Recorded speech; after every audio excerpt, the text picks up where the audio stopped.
right, Tony. So first fight back after a couple of years. Tell me a little bit about this fight and how you're preparing for it.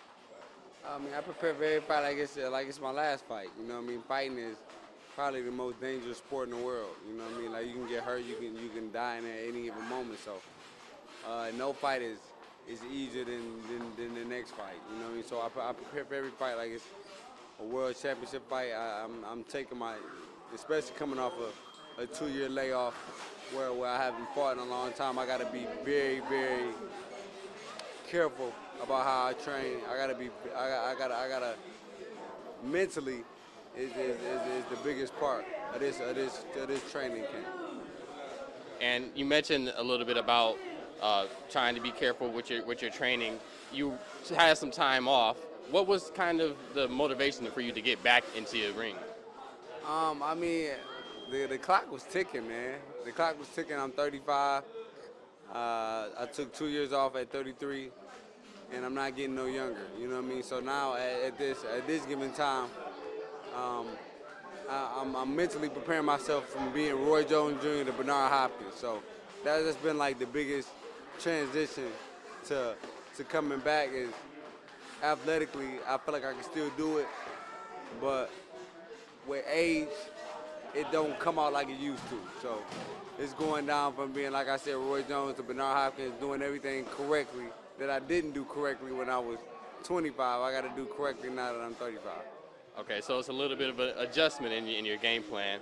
How does it feel to kind of be putting boxing on the map along with, the greatest woman boxer of all time, Claressa Shields, and fighting in your hometown? Well, that's my girl. That's my dog. There's no better person in the world that I'd rather fight behind than fight behind Claressa, because things she's done, the things she's doing for not only boxing but women's boxing. You know what I mean? She's really the forefront and the president of women's boxing, and to do it in the city that I was birthed in, it was kind of like a no-brainer for me. It was no amount of money they could have paid me in the world not to be on this card. You know what I mean? So it wasn't about a money thing.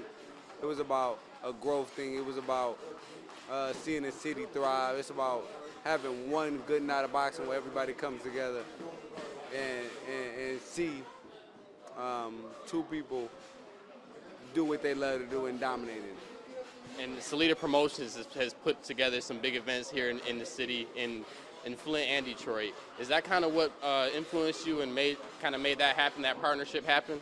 Well, honestly, man, that was 50% of the battle. 50% of the battle was finding somebody that believed and loved the city of Detroit like I did. So that was kind of like 50% of the battle. And the other 50% was me believing in me. You know what I mean? So not only do I have a guy that believes in Detroit boxing and puts his money behind it and puts his shows behind it, but he shows up for it. You know what I mean? Not just guy that talks about it, but Claressa been doing the shows at ALCA, and I've been wanting to get on those shows. And what better way to do it than a guy that loves Detroit boxing like I do? So I think the partnership is going to be great because we both got the same goal in mind: kick ass and make Detroit the forefront for it. Absolutely. And when you look at the landscape of the 154-pound division, what do you feel like you can do? Do you feel like there's any, you kind of want to reclaim a championship? Who would you feel like you would want to go after? Well, I'm honestly think I'm gonna leave that division. I think I'm leaving that division. I'm gonna go to middleweight. I've been fighting at 154 since I was about 14 years old.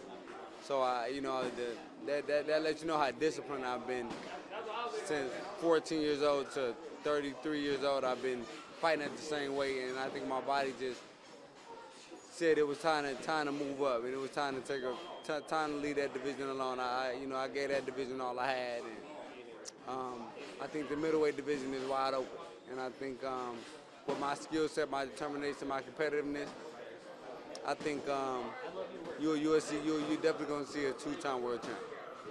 Absolutely. And finally, we're here in your very own gym. This is your gym along with your brother, LJ Harrison. How much has that kind of influenced and shaped your boxing journey, being able to be a pillar of hope in this community for the kids and really inspiring people? Well, to be honest, I think for the kids, it start with this. It start with you guys shooting cameras. It start with you guys coming in. It start with all the media coming in, and these kids get the opportunity to see that. You know what I mean? Because hope is all we need. When you're determined to do something, all you need is hope.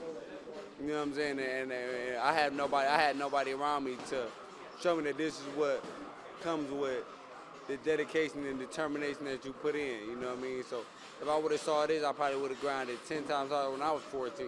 So I got the opportunity for my young boys and my young kids to see cameras and see people coming in and see camera shooting and see the preparation for fights. And I promise you they'll go 10 times harder because that's all we need is hope. And all this do is give them hope. Because I know it's going to be a ton of these fighters in this gym that's going to have these cameras right in front of them in 10 more years and 15 more years. So they're just giving these guys hope, not a dollar, just hope. You know what I mean? They don't need something that's short term. They need something long term. Hope is always long term. All right.